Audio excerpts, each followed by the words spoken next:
1983 cases is the Fourth Amendment. And I would say that the majority of 1983 cases are filed under the Fourth Amendment. What does the Fourth Amendment say? The right of the people to be secure in their persons, houses, papers, and effects against unreasonable searches and seizures shall not be violated, and no warrant shall issue but upon probable cause, supported by oath or affirmation, and particularly describing the place to be searched and the persons or things to be seized. From these fairly brief words, we have many actual sources of rights under the Fourth Amendment. So let's look at some examples. I like to think about the Fourth Amendment in terms of where a person is. I was falsely arrested for cyber stalking for documenting crimes committed against me.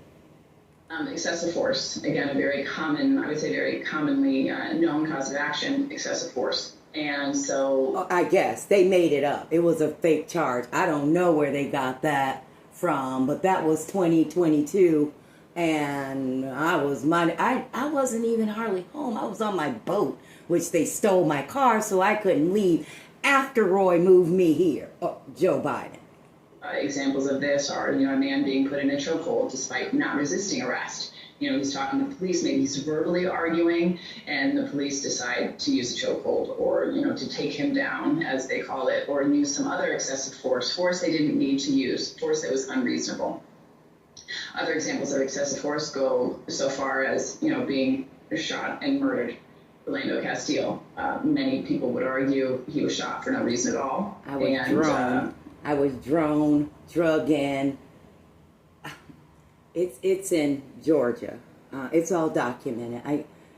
The PTSD victims go through something called revivification, and the trauma of reliving every offense is over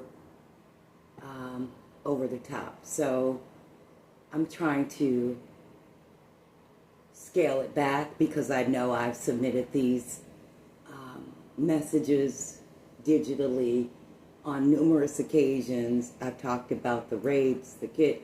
I've done all that, so I don't want to burden you with another